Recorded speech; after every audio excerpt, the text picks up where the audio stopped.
Halo semuanya, Aibik di sini dan ini adalah alur cerita film Megamind versus The Doom Syndicate tahun 2024.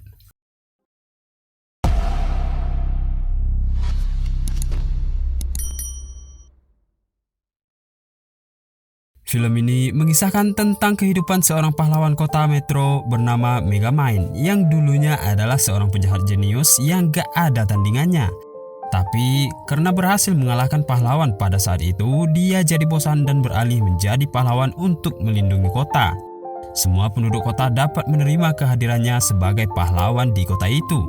Di samping para robot yang dia ciptakan sebagai bawahannya, dia juga memiliki seorang asisten pribadi bernama Cham. Cham adalah satu-satunya teman yang telah menemaninya dari awal karir Megamind sebagai penjahat hingga menjadi seorang pahlawan. Untuk tugas pertamanya sebagai pahlawan kota, dia harus menghentikan sekelompok penjahat yang disebut geng pemancing yang berencana untuk mencuri ikan termahal yang dimiliki kota itu. Tapi dengan semua alat canggih yang dia ciptakan sendiri sebagai senjata, pertarungan 3 lawan 1 bukanlah masalah besar baginya. Dia berhasil mengalahkan 3 penjahat itu dan mengirim mereka ke dalam penjara. Setelah pertarungan itu, Cham yang merasa selalu ada untuk Megamind ingin diakui sebagai partner karena selama ini dia ngerasa diperlakukan selayaknya seorang bawahan. Tapi Megamind tetap bersikap egois dan gak mau mengakui Cham sebagai partnernya walau udah dinasihati sama Roxanne. Alhasil Cham jadi ngambek dan berpisah dengan Megamind. Sementara itu, sebuah kelompok bernama Doom Syndicate sedang merencanakan sesuatu yang jahat. Mereka terdiri dari 4 orang. Lady Doppler, wanita penjahat cuaca. Pierre Fraser, penjahat yang ahli dalam bidang hipnotis. Behemoth, sebuah golem yang dapat mengeluarkan api. Dan Lord Night, sang penguasa kegelapan. Ternyata mereka berempat adalah bawahan Megamind saat berada di penjara ketika masih menjadi penjahat di kota itu. Saat melihat Megamind di sebuah berita, mereka berpikir bahwa hal tersebut adalah sinyal dari Megamind untuk melanjutkan rencana jahat yang sudah mereka susun saat masih bersama di dalam penjara dahulu. Mereka berempat mulai kabur dari penjara tempat mereka ditahan dan menuju ke tempat tinggal Megamind.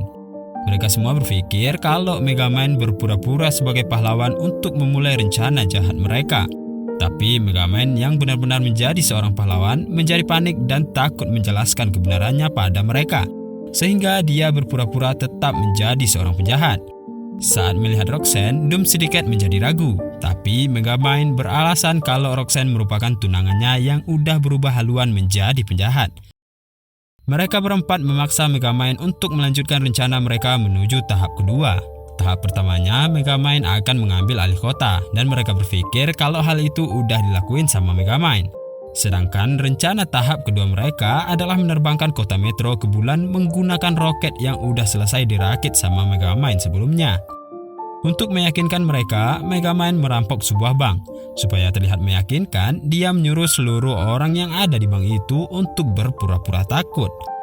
Doom Syndicate membuat sebuah pesta perayaan karena akan melakukan rencana tahap 2. Pada acara itu, Doom Syndicate mengundang para kriminal termasuk geng pemancing yang baru kabur dari penjara.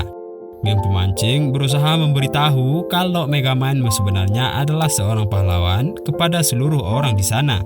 Tapi Megamind gak tinggal diam. Dia berusaha membungkam mereka bertiga ke dalam penjara kotak yang dapat mengecil sehingga dia gak ketahuan. Megamind kehabisan cara untuk menyembunyikan kebohongannya. Dia akhirnya mencoba untuk membongkar identitasnya sebagai pahlawan dan mencoba untuk memenjarakan anggota Doom Syndicate. Tapi kekuatannya gak sebanding. Dia dikalahkan oleh Lady Doppler dan jatuh ke laut. Doom Syndicate melanjutkan misi mereka untuk meluncurkan roket, tapi pintu masuk untuk menuju ke sana masih terkunci dan mereka membutuhkan waktu yang cukup lama untuk dapat menghancurkan pintu itu. Sementara itu, Megamind yang masih selamat mencoba mengumpulkan anggotanya. Dia berusaha untuk berbaikan kembali dengan Cham untuk mengalahkan para penjahat. Dan akhirnya mereka berkumpul. Megamind, Roxanne, Cham, dan seorang anak kecil yang merupakan penggemar berat Megamind. Anak ini bernama Keiko. Mereka berempat berupaya untuk menyabotase penerbangan roket yang akan dilakukan oleh Doom Syndicate. Cham mulai menyusup ke dalam roket. Tapi setelah melewati perjalanan panjangnya masuk ke sana, Cham kehabisan waktu. roket akhirnya diterbangkan. Sementara itu, Megamind dibantu Roxanne mengalihkan perhatian para anggota Doom Syndicate. Megamind akhirnya dapat mengalahkan mereka satu persatu. Di detik-detik terakhirnya, Cham mendapatkan pertolongan dari seekor robot burung sehingga dia dapat menghentikan peluncuran roket dan membawa kota Metro kembali ke bumi dengan selamat. Di akhir cerita, Roxanne diangkat menjadi wali kota didampingi Megamind sebagai pahlawan kota itu. Doom Syndicate kembali masuk ke dalam penjara untuk menjalani hukuman mereka. Dan sekali lagi, kota Metro dapat selamat dari kejahatan berkat perjuangan pahlawan kotanya. Oke semuanya, sekian dulu alur cerita film kita kali ini. Jangan lupa buat nyalain loncengnya agar kalian gak ketinggalan updatean terbaru dari channel ini. Dan sampai jumpa di video selanjutnya.